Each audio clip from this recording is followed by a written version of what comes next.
데살로니가전서 2장 5절. 너희도 알거니와 우리가 아무 때에도 아첨의 말이나 탐심의 탈을 쓰지 아니한 것을 하나님이 증거하시느니라. 우리가 그리스도의 사도로 능히 존중할 터이나 그러나 너희에게든지 다른 이에게든지 사람에게는 영광을 구하지 아니하고 오직 우리가 너희 가운데서 유순한 자들 유모가 자기 자녀를 기름과 같이 하였으니 우리가 이같이 너희를 사모하여 하나님의 복음으로만 아니라 우리 목숨까지 너희에게 주기를 즐겨하면 너희가 우리의 사랑하는 자 됨이니라. 형제들아, 우리의 수고와 애쓴 것을 너희가 기억하리니 너희 아무에게도 누를 끼치지 아니하려고 밤과 낮으로 일하면서 너희에게 하나님의 복음을 전파하였노라.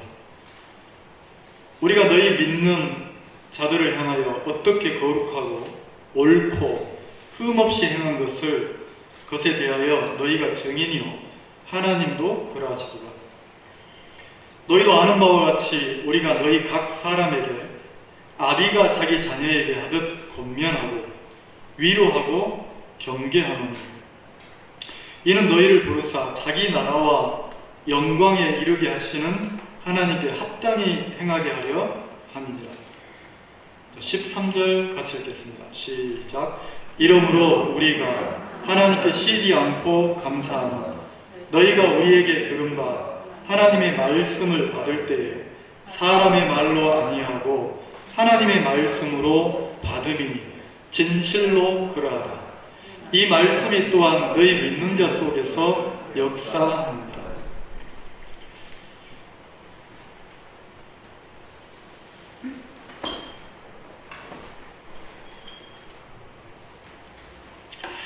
이런 생각을 한번 해봤습니다. 내 인생이 영원하지가 않는데 지금 내가 당장 이렇게 죽음 앞에 선다면 내가 뭐가 가장 아쉬울까? 내가 지금 당장 죽음 앞에 이렇게 서서 죽음이 찾아온다면 내 인생을 정리를 해야 되잖아요. 물론 사람이 한번 태어나서 죽는 것은 이렇게 정해져 있지만 내가 죽음 앞에 서서 내 인생을 헤아려 보거나 내 인생을 점검해 보거나 그런 시간들이 별로 없다는 생각이 들더라고요. 그래서 가끔 한 번씩 내가 내 자신을 죽음 앞에 세워봐요. 내가 오늘 당장 이 세상을 떠난다면 그러면 이 세상의 것은 내가 아무것도 가지고 갈 수 있는 게 없는데 그리고 또 내가 떠난다고 해서 남겨진 사람들이 막 내가 무슨 염려하고 걱정한다고 해서 그들이 좋아지는 것도 아닌데 그냥 다 빼고 무슨 가족이든 뭐 자식이든 주변 사람이든 다 내려놓고 그냥 순수하게 내 영혼만 이렇게 하나님 앞에 세워서 마지막이라고 생각하면 무엇이 아쉬울까? 무엇이 미련이 남을까? 이런 생각을 가끔 해보긴 하거든요. 가끔 이렇게 해보면 돼요. 제 마음에 어떤 미련이 참 많이 남냐면 이게 분명히 하나님이 내가 이 세상을 살면서 누려야 될 믿음의 세계나 내가 이 세상을 살면서 그 누구도 맛보지 못하는 이런 영적인 세계나 이런 세계를 내가 구원받았으니까 나에게 허락하시고 싶은 세계들이 참 많을 건데 내가 몇 프로나 하나님의 세계를 누리고 살았지? 내가 몇 퍼센트나 내가 얼마나 믿음의 세계를 내 것으로 내가 누리고 살았을까? 이런 생각을 하면 굉장히 내가 이렇게 초라해지는 거예요. 그리고 성경을 대하면서 성경 속에 나하고 똑같은 사람들이 어느 날 복음을 듣고 구원을 받아가지고 그들이 누렸던 믿음의 세계나 그들이 누렸던 신앙의 세계를 보면 너무 내 자신이 좀 불쌍한 거예요. 왜냐하면 이 데살로니가 이 교회만 봐도 제 마음에 참 도전을 많이 줬던 교회가 데살로니가 교회거든요. 제가 한 10년 전에 이 교회를 봤어요. 성경 속에서 이 교회를 봤어요. 그리고 제 마음에 너무 큰 도전이 됐어요. 이 데살로니가 교회 형제자매들이 복음을 듣고 구원을 받은 것까지는 나하고 똑같은데 이들이 하나님 앞에서 신앙하고 살아가는 삶이나 이들이 영적 세계를 누렸던 세계를 성경을 통해서 내가 이렇게 발견하면서 내 마음에 너무 부럽더라고요. 그리고 내 마음에 너무 도전이 많이 되는 거예요. 야, 내 인생도 언젠가는 끝날 건데 나는 왜 이런 세계를 누리지 못하지? 나는 왜 이런 영적 세계를 내 것으로 누리지 못하지? 이런 마음들이 참 많이 들었던 그런 시절이 있어요. 그리고 사도 바울을 제가 이렇게 묵상하면서 제가 사역을 하면서 그냥 막 입으로 이렇게 얘기할 때는 나도 막 나를 가르쳤던 스승 목사님을 내가 존경한다고 막 했을 때가 있는데 그거는 그냥 이론이었고 내가 성경 속에서 이렇게 앞선 형제가 앞선 구원받은 복음 전도자가 어떻게 살았는지 그 세계를 공부하면서 제 마음에 만난 사람이 누구냐면 바울이었어요. 사도 바울을 딱 만났는데 이 사도 바울이 살아갔던 그 신앙의 세계나 믿음의 세계가 내 마음에 너무 부러운 거예요. 여러분, 사도 바울은 여러분이 알다시피 예수 그리스도를 믿는 사람들을 잡아 죽이는 역할을 했던 사람이 사도 바울이에요.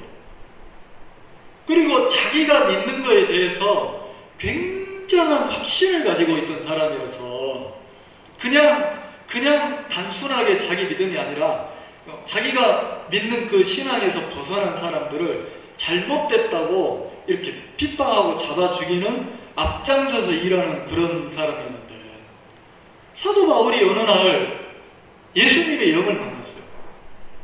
그리고 사도 바울이 예수 그리스도를 구주로 모셨어요. 그리고 사도 바울의 변화가 복음을 듣고 나서 복음만을 위해서 그리스도가 메시아라는 그 복음을 증거하는 삶을 사는데 너무 놀라운 거예요. 그리고 제 마음의 도전이 첫 번째 사도 바울을 내 마음에 존경하면서 사도 바울을 보면서 내 마음에 도전이 됐던 부분이 뭐였냐면 이 부분이 있어요. 5절에 보면 2장 5절에 사도 바울이 데살로니가 교회의 형제 자매들에게 자기 간증을 하는 거예요. 자기 간증을. 그래서 뭐라고 간증을 하냐면 4절부터 읽겠습니다. 오직 하나님의 옳게 여기심을 입어 복음 전할 부탁을 받았으니 우리가 이와 같이 말하는 사람을 기쁘게 하려 함이 아니요 오직 우리 마음을 감찰하시는 하나님을 기쁘게 하려 함이라. 그러니까 바울이 예수 그리스도를 구주로 자기 마음에 영접하고 난 이후에 그 마음의 삶이 이렇게 쫙 갈라졌는데 어떤 마음이 갈라졌냐면 야, 내가 더 이상 사람 눈치를 보고 내가 더 이상 사람의 마음을 맞추고 내가 사람을 기쁘게 하는 삶을 내 인생에서 접어야겠다. 그리고 사람들이 다 나를 향해서 욕을 해도 하나님이 기뻐하시면 내가 그 주님을 기쁘게 하는 삶을 인생을 살아야 되겠다. 하나님을 기쁘게 하는 삶을 살아야 되겠다. 그리고 이 당시에 예수 그리스도가 구원자이고 메시아라는 걸 증거하는 사람들은 핍박을 받았어요. 그리고 유대교에서 출교를 당했단 말이에요. 그러니까 바울이 내가 예수님을 믿고 구원을 받은 건 좋은데 유대교와 그 사회 전반적인 분위기가 타협하고 그 유대교와 함께 이렇게 하면서 타협하고 이렇게 살면 문제가 안 되는데 예수님만 믿는 신앙을 하면 굉장히 자기에게 피해가고 어려움이 오는 거예요. 그걸 알면서도 바울이 어떻게 하냐면 마음이 내가 사람을 기쁘게 하는 사람을 기쁘게 하는 그 인생을 끝을 내고 내가 하나님을 기쁘게 하는 삶을 살아야 되겠다. 이렇게 마음을 정하더라고요. 그리고 제 마음에 굉장히 도전이 됐던 게 뭐였냐면 5절이었어요. 한 10년 전에 제 마음에 굉장히 도전됐던 세계가 뭐였냐면 5절이었는데요. 5절 한번 같이 읽어보겠습니다. 시작. 너희도 알거니와 우리가 아무 때에도 아첨의 말이나 탐심의 탈을 쓰지 아니한 것을 하나님이 증거하시다. 이 말씀을 이렇게 대하면서 이건 사도 바울 마음의 간증이잖아요. 바울이 어떤 간증을 하냐면 너희도 알거니와 우리가 아무 때에도, 그러니까 자 너희들이 나를 봐서 알잖아. 내 삶을 봤잖아. 그러면서 뭐라고 하냐면 뭘 봤냐? 아첨의 말이나 탐심의 탈을 쓰지 아니한 것을 하나님이 증거하시는 거예요. 그러니까 사도 바울이 복음 앞에 살면서 두 가지를 뺐다는 거예요. 뭘 뺐냐면 아첨의 말을 뺐고 그 다음에 탐심을 버렸다는 거죠. 아첨이라는 게 뭐냐면 나보다 권세를 가지고 나보다 힘을 가지고 나보다 뭔가 능력을 가진 사람에게 내가 그 마음을 맞추고 내가 막 분위기를 맞추고 내가 이렇게 그렇게 하는 게 아첨이잖아요. 그리고 탐심 그랬으니까 탐심의 근원이 뭐냐면 그냥 내가 나를 염려하는 마음이에요. 내가 나를 위하는 마음이라는 거죠. 그 사도 바울은 복음 앞에 살면서 아첨을 버렸다는 거예요. 근데 그때 당시에 내 마음에 나는 큰 도전이 됐던 게 뭐였냐면 나는 내 마음에 신앙을 하면서 그게 끝이 안 났어요. 내가 내 앞에 있는 나보다 앞선 어른 목사님들 눈치를 봐야 되고 그리고 막 나를 가르쳤던 스승 목사님 마음을 맞춰야 되고 그리고 그 왜 조직 단체 생활이니까 내 마음에서 내가 나도 모르게 그 분위기를 따라가고 함께하고 막 이래야 되는 거 있잖아요. 그 하나님 앞에도 아닌데 막 그렇게 가야 되는 그 냉정하게 말하면 아첨이죠. 내가 그렇게 시간을 참 많이 보냈거든요. 근데 그런 사람들이 내 마음에 비춰지면서 너무 부끄러운 거예요. 아, 사도 바울은 아첨을 버렸구나. 그 말은 뭐냐면 사도 바울이 복음 앞에 복음을 전하고 살면서 이제는 뭘 버렸냐면 자기가 눈치 봐야 되고 아부해야 되고 막 이렇게 해야 되는 그 사람을 뺐다는 거죠. 내 마음에 막 기도가 되더라고요. 하나님, 나는 바울이 가졌던 마음을 나는 갖지 못하고 내가 살아가고 살았는데 나는 지금도 내 앞에 내 위에 세워져 있는 그 조직의 그 어른들 눈치를 봐야 되고 내가 막 그렇게 사는 사람인데 내가 사랑을 벗어나게 해주십시오. 그리고 여기 보면 탐심을 버렸다 그랬어요. 탐심의 탈을 쓰지 아니한 것을 그랬습니까? 자, 탐심의 탈 그랬어요. 내가 복음 전도자로서 내 마음을 더듬어 보면 내가 나를 염려하고 내가 이걸 내가 붙잡으면 내가 나에게 득이 되고 나에게 좋을 거라는 이런 생각들을 내가 참 많이 가지고 살았던 사람입니다. 그 말은 뭐냐면 하나님이 나를 어렵게 하시면 그냥 내가 어려움 속에 들어가면 되고 하나님이 나를 좀 힘들게 하면 내가 그 힘든 형편을 주님으로 받아서 내가 그 외롭고 힘들고 어려운 그 속에서 내가 그 하나님을 의지해서 한 발 걸어가면 되는데 내가 복음 전도자로 살면서도 내 마음에 잘 되고 싶은 거예요. 내가 신앙하고 살면서 내 마음에 손해 안 보고 싶은 거예요. 난 그런 마음들이 참 많았던 사람. 근데 사도 바울을 보면서 내 마음에 너무 부끄러웠어요. 너무 부끄러운 거예요. 그래서 하나님 앞에 내 자신을 내놓고 기도하면서 내가 주님 앞에 바울이 가졌던 나하고 똑같은 똑같은 육을 가지고 있는 사람인데 바울은 이 세계가 끝이 나고 하나님만 기쁘게 하는 그 삶을 살았는데 나도 내 인생에 그런 삶을 살아보고 싶어요. 막 사람 눈치를 보고 사람 아부하고 막 그 사람의 마음을 맞추고, 그리고 내 마음이란 놈이 얼마나 간사하냐면 누가 나를 조금 위해 주는 거 있잖아요. 제가 교회가 없을 때 어떤 분이 저한테 그 얘기를 하고, 목사님, 내가 건물을 하나 얻어줄 테니까 같이 교회합시다. 그런 분이 있었어요. 너무 고맙죠. 내가 교회 없이 혼자 지내는데, 내가 복음만을 위해 살다가 내가 전도자의 길을 멈추고 있는데, 세상에 어떤 분이 나보고 내가 건물을 얻어서 줄 테니까 같이 교회를 하자는 거예요. 자, 내 마음에 그렇게 누군가가 다가와서 교회를 할 수 있도록 지원해 주겠다 하면 내 마음에 혹하는 욕심이 생기겠습니까? 욕심이 생기잖아요. 근데 내 마음에서 그 세계가 딱 탐심이 딱 끝이라 하고 나니까 그분이 나한테 그 얘기를 했을 때 내 마음에 눈곱만큼도 끌려가지 않더라고요. 제가 그 형제님 보고 그랬어요. 형제님, 나는 그렇게 목회하지 않습니다. 생각해 보십시오. 만약에 형제님이 건물을 얻어서 나를 목회자로 딱 세우면 형제님은 내 머리 위에서 나를 세운 사람이 될 겁니다. 그럼 형제님은 나를 통해서 신앙이나 믿음의 세계를 전혀 배우지 않을 겁니다. 그리고 나도 목회를 하면서 사람이 세워준 교회를 내가 하면 내가 형제님 눈치를 보고 사역을 해야지. 내가 어떻게 눈치를 안 보겠습니까? 하나님이 나에게 교회가 필요하시면 때가 되면 나에게 교회를 주실 겁니다. 그리고 내가 거절하지 않았어요.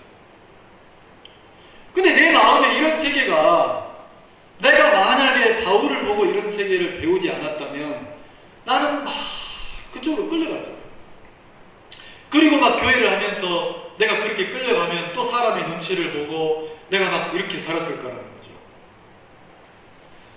내 자신을 언젠가 인생이 한번 끝이 날 거니까 내가 죽음 앞에 나를 세우고 하나님 앞에 세워보니까 성경 속에서 믿음으로 산 사람들이 너무 많은 거예요. 그때 제가 이 데살로니가 교회를 보면서 나는 사역 잘못하고 있다, 이런 말을 했어요. 아니, 형제자매들이 뭐 그때도 이렇게 한 30명 되고 막 이랬을 때니까 사람들이 많이 있는데 내 마음에 나는 사역을 잘못했다, 이런 말이에요. 왜냐하면 사람들이 보는 사역 말고 사람들이 뭐 50명 되고 100명 되고 200명 되고 뭐합니까? 성경에 나와 있는 교회가 있더라고요. 성경에 나와 있는 신앙이 있는 거예요. 그래서 내 마음에 어떤 마음이 들었냐면 내 인생이 얼마나 주어져 있는지 모르겠지만 내가 남은 인생 동안 내가 성경 속에 있는 믿음을 좀 배워야 되겠다. 그리고 성경 속에 있는 교회를 내가 해봐야 되겠다. 그래서 그때부터 내가 성경 속에 들어가서 성경 속에 나와 있는 믿음을 내가 배웠어요. 그 성경 속에 있는 교회를 찾아보기 시작했어요.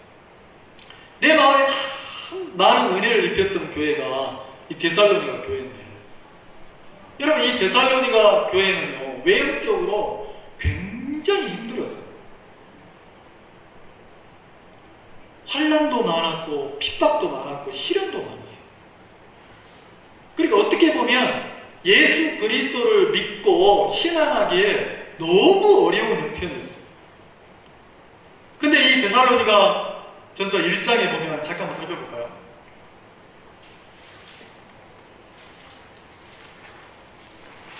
(1장 7절에) 그러므로 너희가 마게도냐와 아가야 모든 믿는 자의 본이 되었는지라, 이렇게 되어 있어요. 그리스죠. 마게도냐는 그리스 북부 지방의 마게도냐. 그 아가야는 그리스 남쪽이잖아요. 그러니까 예를 들어 고린도 지역이죠. 이 마게도냐 지역에 전체적으로 그 교회의 본이 된 교회가 어디냐면 이 데살로니가 교회였어요. 그리고 성경을 읽어보면 사도행전이나 고린도전서나 로마서나 서신서를 읽어보면 사도 바울이 복음을 전할 때마다 이 마게도냐 교회의 형제자매들을, 다시 말해 이 데살로니가 교회 형제자매들을 계속 소개를 했어요. 이들은, 이 교회는 어떤 특징이냐면, 자 3절 봅시다. 1장 3절. 너희의 믿음의 역사와 사랑의 수고와 우리 주 예수 그리스도에 대한 소망의 인내. 그러니까 이 교회는요, 소망의 인내가 있었어요. 이 교회는요, 하늘을 향한 소망이 가득했어요. 형편이, 이 데살로니가 교회의 형편은 어떤 형편이냐면 극한 가난 속에 있던 교회예요. 무슨 이 신앙을 할 만한 형편이 아니고 가난해도 너무 가난한 거예요. 그래서 어떤 표현을 썼냐면 극한 가난 속에 있었던 거예요.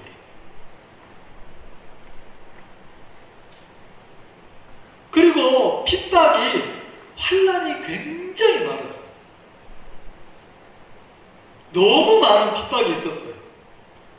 근데 핍박 속에서 기쁨을 누리고 극한 가난 속에서 복음을 섬기고, 그리고 이들이 가졌던 세계는 어떤 세계냐면 억지가 아니에요. 이렇게 복음을 섬겨라, 뭐 주님 앞에 살아라, 하나님을 믿고 살아라, 인생이 복음 앞에 사는 게 가치 있다, 이런 게 아니었어요. 그냥 그들의 마음속에 바울에게 복음을 듣고 신앙을 배웠는데 어떤 세계가 있었냐면 자원에서요. 누가 시킨 것도 아니에요. 복음 전하는 일에 참여함에 대하여 자원하여, 이런 표현을 썼으니까 자기 마음에서 막 이렇게 복음 앞에 사는 게 누가 시켜서가 아니라 막 마음에서 일어나서 동참하고 함께하고 교회를 섬기고 막 이렇게 교회가 흘러갔다는 거죠. 이 교회가 믿음의 역사가 있었어요. 믿음의 행위가 있었고, 그리고 사랑의 수고니까 그 사랑의 수고에 누가 시켜서가 아니라 그냥 누구 사람 앞에가 아니고 형제자매들이 주님 앞에 막 복음 앞에 헌신하고 희생하고 이런 삶을 살고, 그리고 소망에 인내 그랬으니까 이 데살로니가 교회는 핍박과 혼란 속에서 뭘 소망했냐면 예수님이 다시 이 땅에 오실 것을 그렇게 소망하면서 복음 앞에 살았다는 거죠.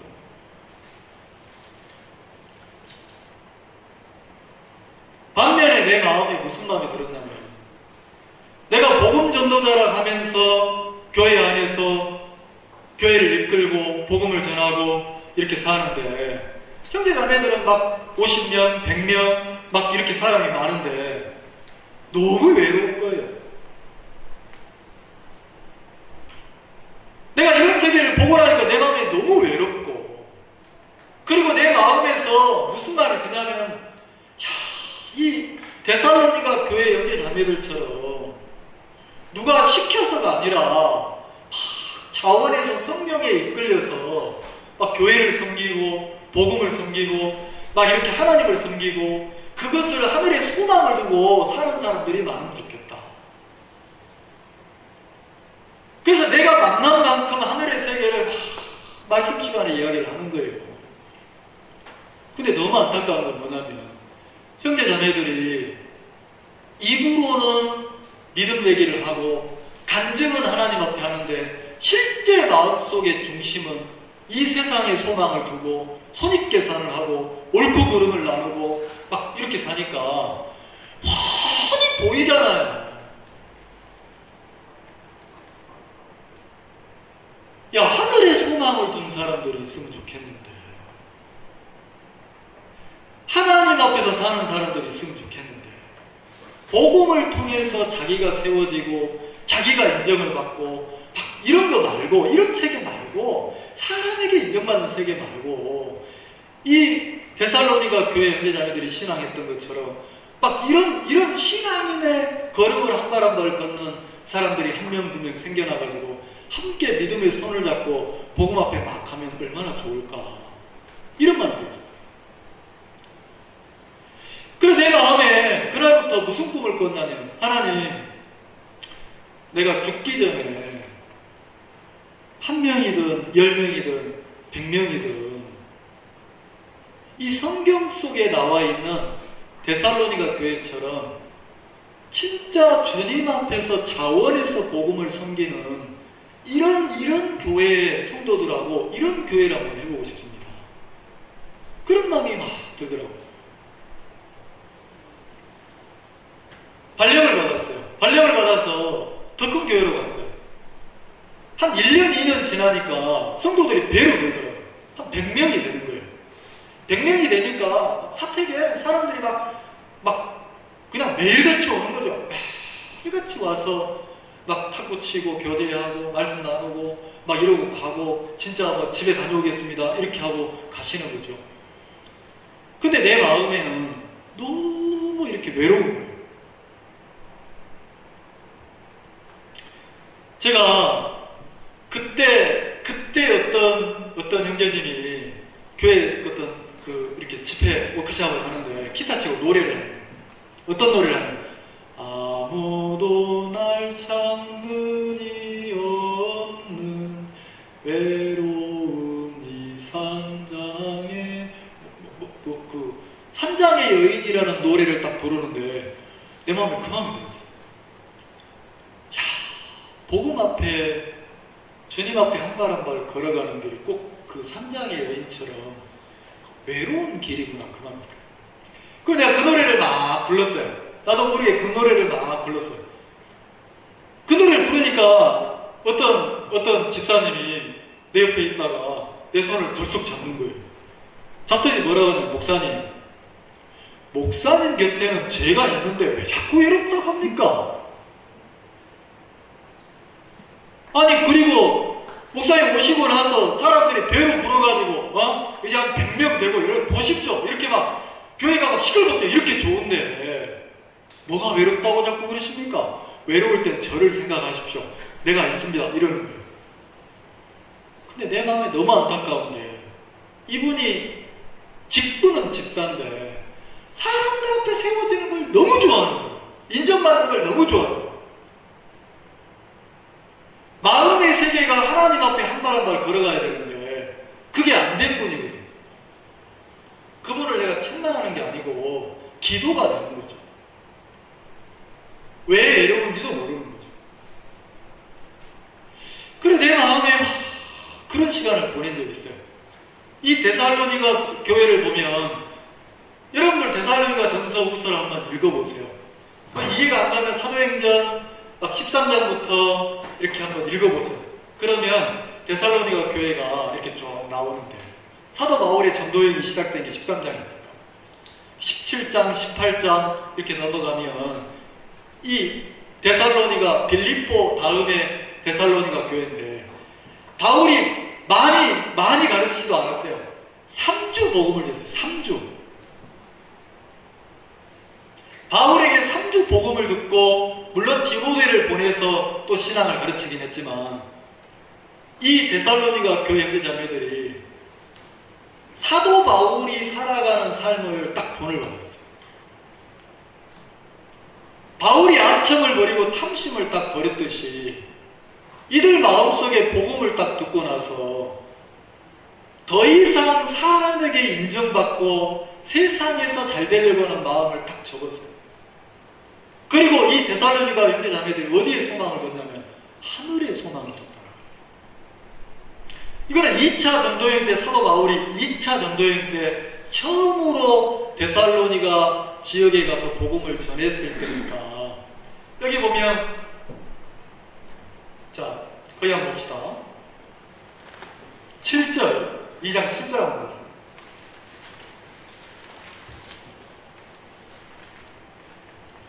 오직 우리가 너희 가운데서, 사도 바울과 실라와 디모데죠.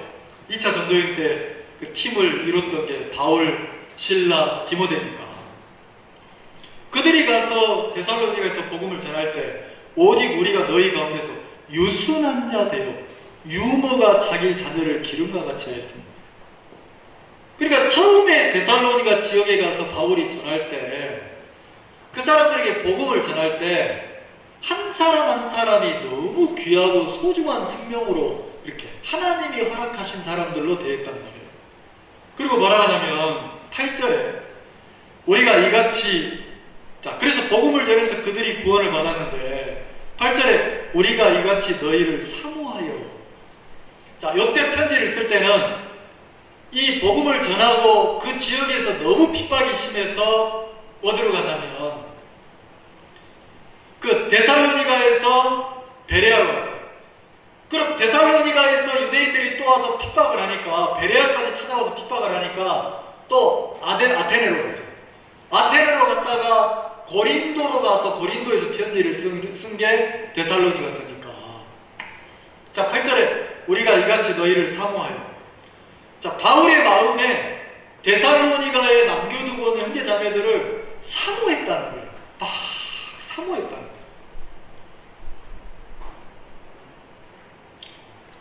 나는 이런 단어를 보면 내 마음에 도전이 나는 거예요. 형제자매들 누가 어떤 사람이 나를 사모하는 사람이 있을까? 이 사모라는 단어 이해가십니까? 무슨 연애 이런 표현이 아니고 복음 안에서 믿음 신앙생활하면서 바울도 데살로니가 교회 형제자매들을 막 사모했다는 거예요. 그들이 보고 싶고 그들이 그립고 그들을 사랑하고 그들을 아끼고 그들을 막 소중하게 여기고. 바울이 그 마음을 가졌어요. 그리고 데살로니가 교회 형제 자매들도 바울을 향해서 그렇게 막 신뢰하고 이렇게 사모하고 그리워하고 이랬단 말이에요. 이런 게 내 마음에 너무 부러운 거예요. 사람들이 나를 보고 목사님이라고 해요. 사람들이 나를 보고 형제자매들이 목사님이라고 해요. 근데 한꺼풀 벗기고 들어가면 목사님이라고 말을 하는데 자기 생각하고 안 맞으면 바로 버려버려요. 한꺼풀 더 들어가면 자기 뜻과 안 맞으면 언제든지 발로 짓밟아버려요.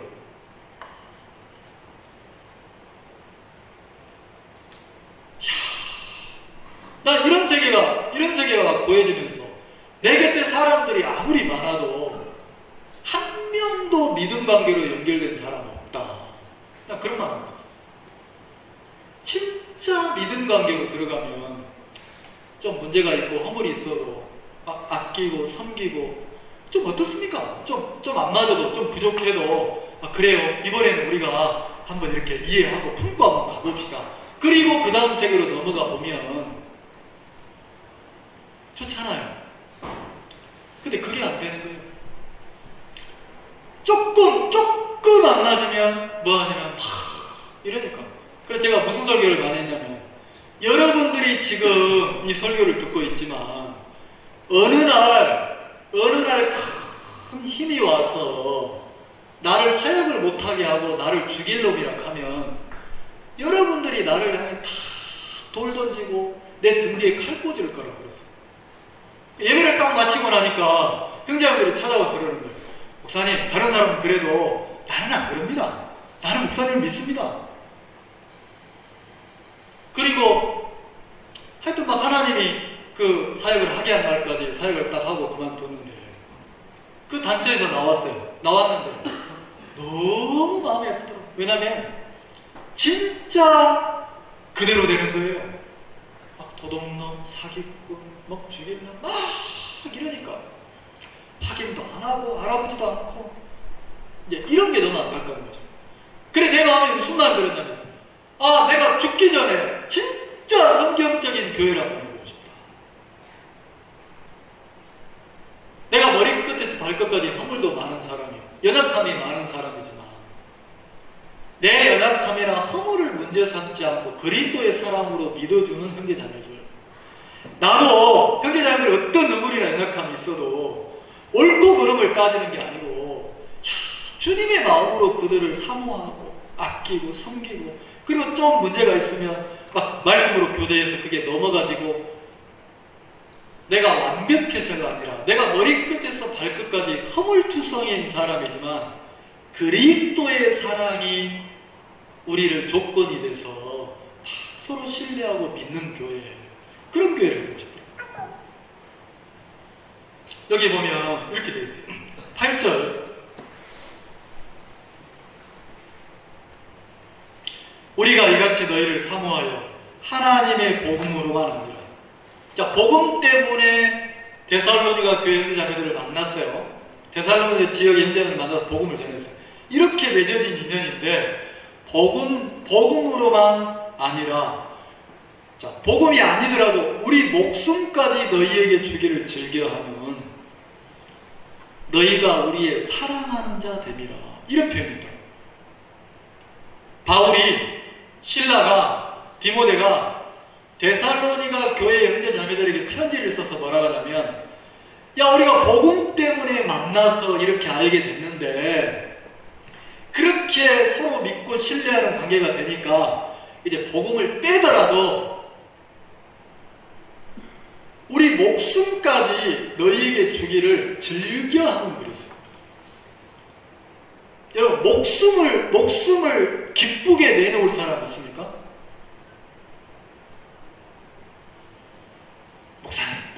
목사님 이렇게 하다가 조금 안 맞으면 딱 버려버려요. 이거 말고 목숨까지 즐겨 내놓는다 했으니까 조금 내 기준에 안 맞고 내 생각이 안 맞아도 믿음으로 품어버리는 거죠. 그리고 이 단어가 나는 너무 놀라운 거예요. 목숨까지 너희에게 주기를, 목숨까지 너희에게 주기를. 사도 바울이 데살로니가 교회 형제 자매들에게 자기 목숨을 주는 것이 아깝지 않고 막 즐겨하는 그랬어요. 내가 데살로니가 교회 형제 자매들이라면 내 목숨도 아깝지 않다. 내가 그 형제 자매들이라면 내가 목숨도 아깝지 않다.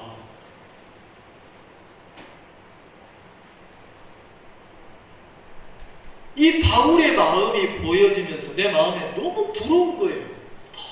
너무 부러운 거예요. 내 목숨을 아까워하지 않고 내놓을 수 있는 형제 자매들이 있구나. 막 손익게 사랑하고 옳고 그름 따지고 이거 말고 진짜 막 목숨까지 줘도 아깝지 않은 그런 형제 자매들이 있구나. 야, 바울 너무 행복했겠다. 자, 왜 즐겨하면 너희가 그랬어요. 데살로니가 교회 형제 자매들이 바울에게 어떤 사람이냐면 우리의 사랑하는 자 됨이라고 했어요. 그러니까 바울의 마음에 데살로니가 교회 형제 자매들을 생각할 때마다 막 사랑하는 마음이 넘쳤어요, 안 넘쳤어요? 그럼 행복하지 않겠어요? 내 마음속에 어떤 형제 자매들을 보면 내 마음속에 그분을 향해서 내가 뭘 줘도 아깝지 않고 막 더해주고 싶고 내 목숨까지라도, 목숨을 줄 수 없어서 그렇지 목숨까지라도 주어도 아깝지 않은 그렇게 사랑하는 막 마음에 사랑이 막 가는 형제 자매들이 많으면 많을수록 내가 행복하겠습니까? 안 행복하겠습니까? 여러분, 신앙이요, 성경 들고 교회 한번 왔다가 찬송 한번 부르고 말씀 한번 듣고 그리고 내 마음이 막 불편했다가 예배 드리고 나니까 편해지고 평안한 마음을 얻고 가고 내 마음에 위로를 받는 게 신앙이 아니란 말이에요. 내 마음속에 하나님 도전이 되는 거예요. 내가 죽기 전에 이런 사람이 한 사람만이라도 있으면, 두 사람만이라도 있으면 얼마나 행복하겠나. 잘했느냐, 못했느냐, 옳으냐, 그르냐, 맞냐, 틀리냐, 이득이 되냐, 손해가 되냐, 이래가지고 막 그런 관계 말고 그냥 마음에서 사랑이 가서 믿음이 가는, 내가 뭘 줘도 아깝지 않고 내 목숨을 줘도 아깝지 않고 마음에서 막 사랑이 가는 그런 형제자매들이 많아지면 많아질수록 누가 행복하냐면 내가 행복할 것 같아요. 내가 얼마나 행복하냐면. 근데 근데 현실을 딱 보니까 없는 거예요. 그냥 겉으로는 목사님이고 겉으로는 함께 하는데 어떤 한순간에 있다 보면 딱 끝나버리는 거예요. 야, 나는 사역 잘못했다. 나는 신앙 잘못했다. 예, 나도 이론 얘기할 수 있어요. 나도 말씀 가르칠 수 있어요. 외형적인 것은 얼마든지 가르칠 수 있는데 마음의 믿음 관계로 형성된 지체들이 몇 명이나 되는가 하고 주님 앞에 생각해 보면 나는 막 너무 부끄러운 거예요. 여러분은 어떤지 모르겠지만 내 신앙은 너무 부끄러운 거예요. 없는 거예요.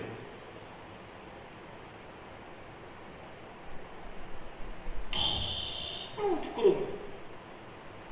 그래서 하나님 앞에 그런 기도를 하기 시작했어요. 하나님, 내가 언젠가 내 인생이 끝이 올 건데 나도 죽기 전에 사도 바울이 누렸던 행복을 나도 누리게 해주세요. 우리 중에 누구 하나 이 땅을 떠날 때 이 세상 것을 가지고 가는 사람이 누가 있습니까? 아무도 없는데 이 세상 것으로 소망을 두고 만족을 두는 그거 말고 하늘의 소망을 두면서 이 믿음의 손을 붙잡고 주님 앞에 복음 앞에 한 발 한 발 복음만을 위해서 갈 수 있는 지체들을 내 곁에 주세요.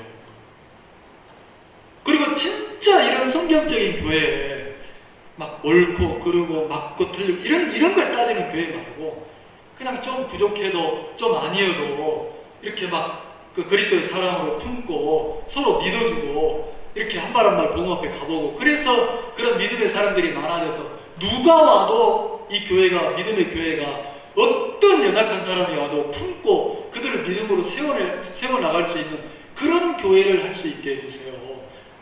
이런 기도를 참 많이 했어요. 그리고 내가 마지막에 하나님 또 나에게 소원을 들어준다면 내가 그런 교회를 하다가 더 늙으면 내가 만난 하나님의 세계를 글로 써보고 싶어요. 그 이론 세계 말고 진짜 이 형제님이 하나님 앞에 어떻게 복음 앞에 살았는지 이 자매님이 어떻게 같이 동역하며 살았는지 그러면서 주님의 사랑으로 이 성경 속에 나와 있는 교회처럼 한 사람이 태어나서 복음을 듣고 나서 이렇게 그 영적 세계를 누렸던 예를 들어서 어떤 형제님 딱 죽으면 막 그 형제님을 그리워하면서 막 편지처럼 글을 써보고 싶고 막 내가 만난 영적 세계를 펼쳐놓으면 내가 죽고 나서 누구라도 그 글을 보고 나서 신앙에 도움이 되면 좋겠다. 이런 생각도 참 많아요.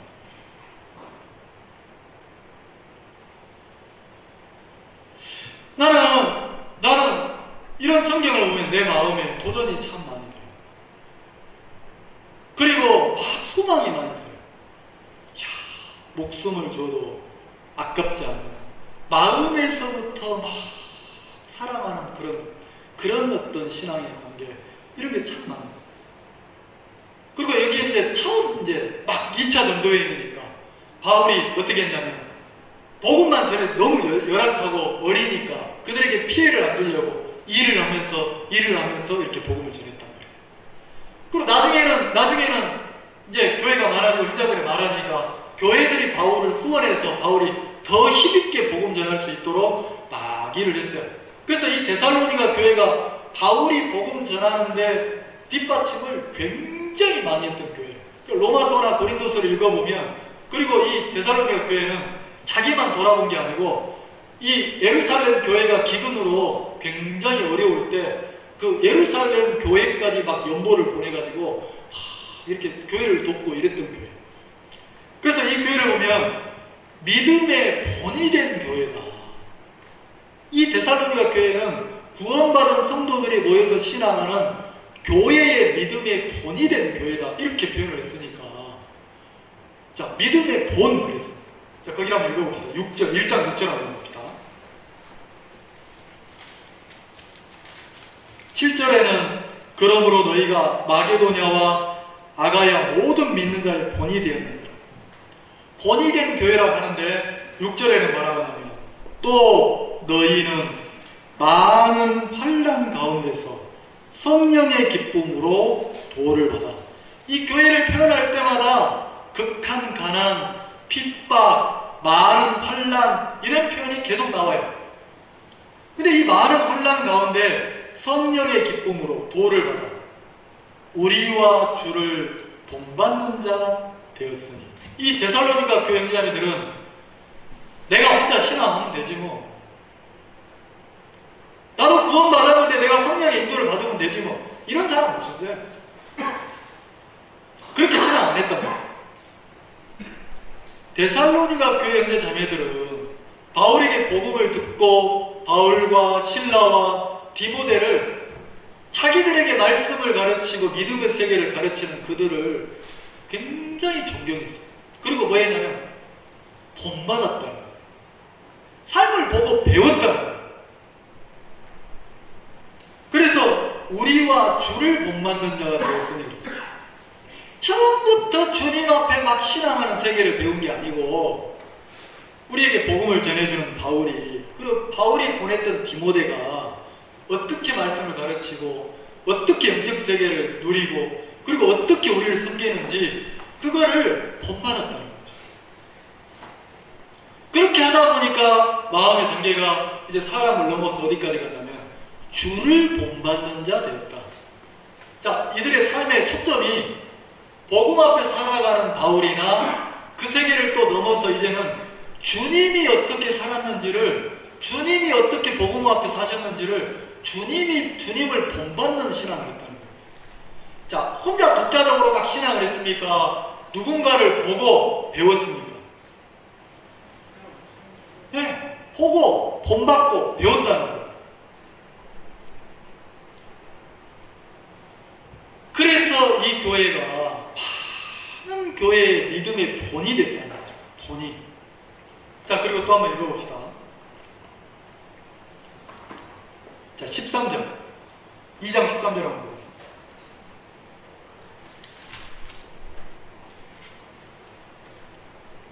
이러므로 우리가 하나님께 쉬지 않고 감사합니다. 자, 바울이 이 데살로니가 교회를 생각할 때 하나님께 쉬지 않고 감사한 마음이 막 일어났어요. 왜요? 이 교회가 열악함 속에서도 믿음의 역사가 있었고, 그리고 그 교회가 막 사랑의 수고가 있었고, 여러분 사랑의 수고라는 표현 이해가십니까?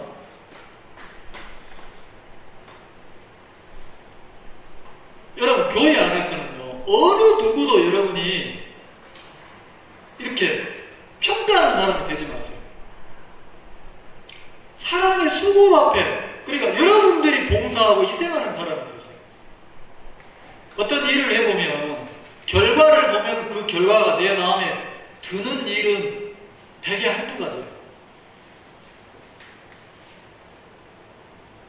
어떤 결과를 복음 앞에 일을 해보면 결과가 내 마음에 안 드는 게 많아요. 100가지 일을 하면 한 10가지나 마음에 들까 90가지는 마음에 안 들어요. 늘 부족함이 느껴지고 막 아쉽고 너무 잘못했다 싶고 막 이래요. 근데 그럴 때마다 내가 결과가 안 좋기 때문에 멈춰버리면 복음 앞에 발전이 없어요. 내가 복음의 일을 하기 때문에, 무슨 일을 하기 때문에 부족한 대로 결과가 나오는 거예요. 그럼 그것을 주님께 받고 그 다음에는 더 발전하겠습니까? 안 발전하겠습니까? 그 시행착오를 겪어서 더 발전하는 거예요.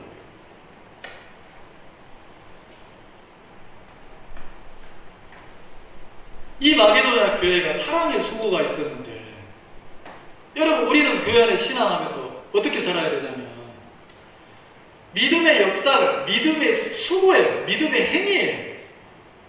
말로만 믿음이 아니고 삶으로 교회를 섬기고 막 이렇게 했다는 거예요. 그리고 사랑의 수고 그랬어요. 사랑의 수고. 내가 어떤 결과를 평가하고 판단하는 위치에 있는 게 아니라 누가 그 위치를 세워줍니다. 아무도 그 위치 준 적 없어요. 스스로 그 위치에 올라가는 거죠. 아니요, 교회 안에서는 뭐 하냐면 내 영혼이 주님 앞에 세워놓고 내가 사랑의 수고를 하는 거예요. 근데 사랑의 수고로 봉사해보면, 자, 어떤 일을 맡아서 딱 책임지고 해보면 일이 끝나고 행사가 끝나고 나면 만족합니까? 부족합니까? 부족해. 그리고 누군가가 막 그걸 욕하면 안 하고 싶은 거예요. 왜요? 진짜 막 죽으라 하고 단내 나도록 뒤에서 봉사했는데 잘했다 안 하고 막 뭐라 하면 무슨 말입니까? 그 다음에 다 씨는 내가 그 일을 하는가 봐요. 이 마음 안 듭니까? 안 해요. 결과가 여러분들이 복음 앞에 일을 하고 살아보면요, 사랑의 수고를 하고 살아보면 절대로 내 마음에 맞는 결과 나오지 않습니다. 그리고 부족함이 느껴지고 내가 연약함이 느껴져요. 그래서 하나님 앞에 또 은혜를 구하고 내가 하고 싶지 않은데 나를 넘어서 다시 또 복음 앞에 가보는 거예요. 그렇게 해야 성장하는 거예요. 아이들이 나 학교 갈래, 학교 가고 싶어, 이런 애가 몇 명이나 있어요. 일어나기 싫고 가기 싫고, 근데 엄마가 깨워서 씻겨서 밥 먹여서 보냅니까? 안 보냅니까? 초등학교 졸업하면 중학교 때로 또 가고 싶습니까? 안 해요. 싫고 아니지만 넘어서 가야 그 다음 세계를 배울 수 있다는 거죠. 그리고 교회가 그래요. 교회가 믿음의 말만 있어야 되는 게 아니고 믿음의 행위가 있어야 되고, 그리고 사랑의 수고가 있어요. 여러분, 사랑이 조건된 수고예요. 그냥 수고가 아니고 사랑의 수고예요. 여러분, 교회는 하나님의 사랑이 그런 거죠. 사랑에는요, 내 조건 들어가지 않습니다. 내 조건이, 기준이 들어가지 않아요. 머리 끝에서 발끝까지 우리는 허물투성이에요. 근데 하나님의 사랑으로 보면 품을 수 있고 받을 수 있어요. 기다릴 수 있어요. 그렇게 수고한다는 거죠. 내 기준에 안 맞고 내 생각이 안 맞지만 주님의 사랑으로 품고 그 일을 받고 또 한 발 또 가보는 거죠. 그러면 교회가 막 성장한다는 거죠. 사랑이 빠져버리면, 수고가 빠져버리면 교회는 절대로 성장할 수 없어요. 시간이 지나면 지날수록 옳고 그른 막 싸움투성이 돼요. 그래서 이 교회가 그냥 그렇게 믿음이 자란 게 아니고, 앞선 그 신앙하는 바울이나 실라나 디모데나 그들을 본받고 배웠어요. 그리고 그 세계가 더 깊어지니까 주님을 본받고 주님 앞에 막 이렇게 살아갔다는 거죠. 나는 연약하지만 우리 교회가 그렇게 성장하기를 막 기도합니다. 우리 교회는요, 더 은혜를 많이 줘요. 왜냐하면 우리가 막 일주일에 만나는 시간이 많고 말씀을 배우는 시간이 많으면요, 내 생각을 부인하고 이렇게 쉬워요. 근데 우리 일주일에 딱 한 번 보이죠. 그래서 더 많은 은혜를 줘요. 진짜 은혜를 입어서 마음의 세계가 하나하나 성장해 나가야 성경 속에 나와 있는 이런 교회, 이런 사랑을 품고 서로를 대하면 너무 행복하다는 거죠. 자, 13절 봅시다. 2장 13절. 이러므로 우리가 하나님께 쉬지 않고 감사하며 너희가 우리에게 들은 바, 자, 너희가 우리에게 들은 바, 바울이 또 그렇게 얘기했어요. 이 데살로니가 교회가 모든 교회의 본이 되는, 믿음의 본이 되는 교회였는데, 이 교회는 믿음의 역사가 있었고 사랑의 수고가 있었고 그 주님을 기다리는 소망의 인내가 있었어요. 근데 이 교회가, 자, 어떻게 이렇게 믿음이 성장했냐면, 자, 13절, 너희가 우리에게 들은 바, 하나님의 말씀을 받을 때에, 자, 바울에게 하나님의 말씀을 듣고 받을 때에, 디모데에게 말씀을 듣고 받을 때에, 그러니까 영적 세계를 배울 때에 어떻게 했습니까? 우리에게 들은 바, 하나님의 말씀을 받을 때에 사람의 말로 아니에요, 하나님의 말씀으로 받음이. 이 교회가 은혜를 받은 게 뭐냐면, 저거는 그냥 바울 선생님이 말한 거 이렇게 생각 안 했다는 거예요. 바울을 통해서 하나님이 내게 말씀하십니다. 디모데를 통해서 주님이 내 마음에 이렇게 간섭하시는구나. 하나님이 일하시는구나. 자, 이 교회 안에 바울이나 디모데나 실라나 믿음에 앞선 사람들이 얘기할 때마다 그들이 하나님으로 받았다는 거죠. 자, 하나님으로 받았다는 것은 자기 마음에 안 맞고 자기 기준에 안 맞고 자기 생각에 안 맞지만 어떻게 했다는 겁니까? 하나님이 나에게 듣게 하시면, 하나님이 우리 교회 안에 이런 일을 허락하시면, 하나님이 허락하심 없이 어떻게 이런 일이 생기겠나 한번 받아보자. 주님으로 받아서 그 일을 받아서 주님 앞에 품고 넘어가 보니까 성장하더라는 거죠. 그리고 말씀을 들을 때에도 야, 이거는 하나님이 내게 말씀하시는 거야. 주님이 내게 말씀하시는 거야. 말씀을 들을 때 하나님의 말씀으로 받음이니, 자, 그 다음에 뭐라고? 진실로 그러하다. 이 말씀이 또한 너희 믿는 자 속에서 뭐 했다고요? 혹시 여러분 중에 간증할 분 계십니까? 한 주간 보내시면서 하나님이 여러분 삶 속에 베푸신 은혜가 있으면 하나님께 간증으로 영광을 돌리겠습니다. 없어요. 여러분 부끄러워해야 돼요. 왜 없어요? 한 주간을 보내면서 얼마나 많은 일이나 삶이 있는데 하나님으로 그걸 받아서 주님 앞에서 한번 마음으로 걸어가 보지 않으니까 하나님이 이 일을 통해서 나에게 이런 세계를 가르쳐 주시는구나. 야, 하나님이 이런 일을 통해서 내 마음을 이렇게 부끄럽게 하시는구나. 야, 주님이 내가 이렇게 구원받은 사람인데 이렇게 형편없는 사람이라는 걸 보이시는구나. 야, 이런 나를 주님이 사랑하시는구나. 자, 한 주간 삶에서 주님 앞에서 하나님으로 받아보면 너무 섬세하게 하나님 나를 돕고 일하시는 게 보입니까?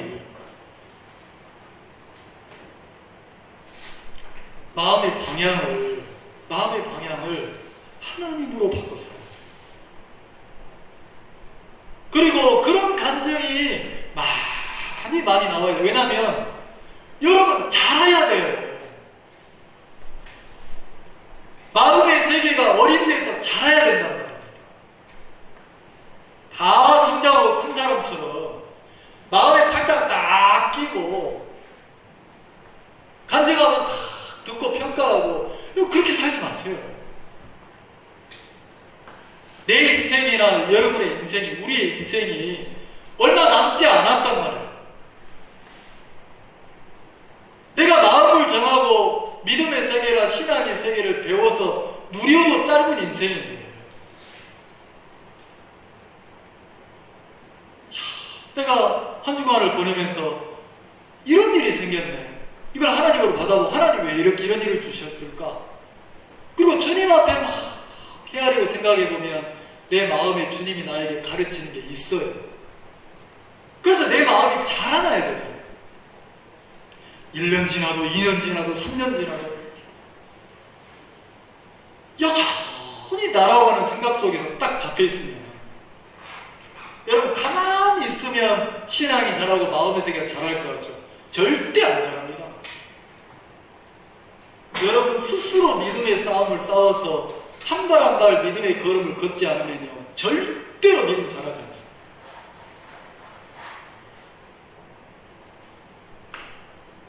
세월을 아껴야 돼요. 마음을 정하고 여러분들이 신앙에 초점을 두고 여러분 영혼이 주님 앞에 한 발 한 발 걸어가 보세요.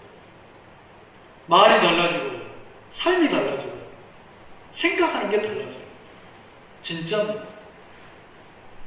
사도 바울이 복음을 듣고 완전히 달라져요. 이 데살로니가 교회 형제 자매들이요 바울에게 복음을 듣고 신앙을 배우고 본받고 배우는데 이들이 완전히 달라집니다.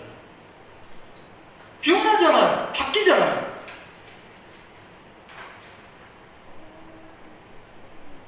여러분 성경을 보면 데살로니가 형제 자매들이 완전히 변하고 바뀌잖아요. 그리고 그들의 소망이 하늘에서요. 이 땅에 소망을 뒀던 사람들. 근데 왜 우리는 안 자라죠? 왜 우리는 성장하지 않죠? 그리고 왜 아무 문제가 없는 것처럼 살죠? 여러분, 우리가 먹을 게 없어서 일요일날 와서 밥 먹으러 오는 거 아니잖아요. 저 자매가 구원받고 1년 지났는데 마음이 이렇게 성장했구나. 저 자매가 구원받은 지 30년 됐는데 자기 속에 있다가 이렇게 자기를 뚫고 나오기 시작하는 거야. 저 자기 생각을 넘기가 정말 어려울 건데 주님 앞에 막 부딪히고 도전하는 흔적이 있어야 되는데 마음의 흔적들이 없다는 거예요. 그러면 성장하잖아요.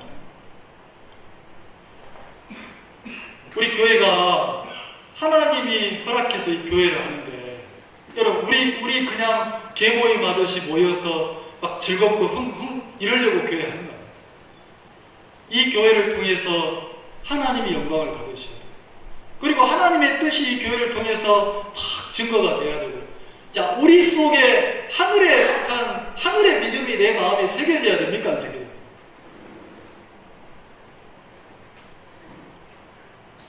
우리 마음에 하늘의 소망이 심어져야 돼요? 안 심어져야 돼요? 왜 우리는 아파하지 않죠? 하늘의 소망이 없이 사는데 왜 부끄러워하지 않죠?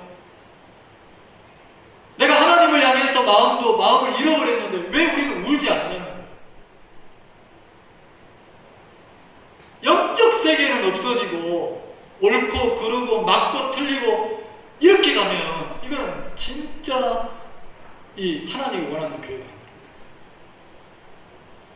우리가 진짜 주님 앞에 마음들이 회복돼서 성경을 보면서 우리 마음에 지식이 쌓이는 게 아니라 막 도전이 됐으면 좋겠네요. 이야, 부끄럽다. 이런 교회도 있는데 우리 교회는 한없이 어리구나. 나는 참 어리구나. 그래서 내가 부끄러워서 주님 앞에 내 마음을 돌이킨 간증도 나오고, 그리고 하나님께 소망을 두고 한 발 한 발 걸어간 마음도, 내 자신과 싸우는 간증도 나오고, 막 이래서 주님이 이 교회 안에 하나님이 막 큰 역사했으면 좋겠다는 거죠. 믿음이 성장해서 그 믿음이 성장한 만큼 많은 생명들을 우리가 품고 또 그들이 또 자라서 정말 많은 사람들의 생명을 구원하는 그런 신앙을 우리가 해봤으면 좋겠습니다. 기도하겠습니다.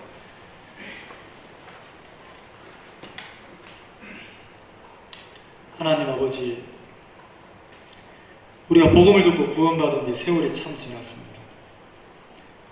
마치 우리가 부족함이 없고 연약함이 없는 것처럼 그렇게 이렇게 시간을 보내지만 눈물고 가난하고 우리가 정말 부족함 투성이인 저희들인데 하나님이 우리에게 은혜를 베풀어 주시게 되길 바랍니다. 짧디 짧은 인생 동안 우리가 하늘의 세계를 배우게 하시고 성경 속에 나와 있는 그 하늘의 믿음을 배워서 우리가 배운 만큼 영적 세계를 누리면서 한없이 자유하고 행복한 그 세계를 살 수 있도록 은혜를 입혀 주시옵소서. 믿음의 행위가 이 교회 안에 넘치게 하시고 그리스도의 사랑의 수고가 넘쳐서 어느 누가 아니라 내가 그 수고를 하면서 교회를 섬기고 형제 자매들을 섬기고 복음을 섬기는 사람들이 많도록 이 교회를 축복하시게 되길 바랍니다. 우리가 어려움도 많고 환난도 많고 문제도 많지만 하늘을 소망하면서 그 소망의 인내로 이 교회가 한 발 한 발 주님 앞에 또 하늘의 소망을 두고 사는 사람들이 많도록 하나님 은혜를 입혀주시게 되길 바랍니다.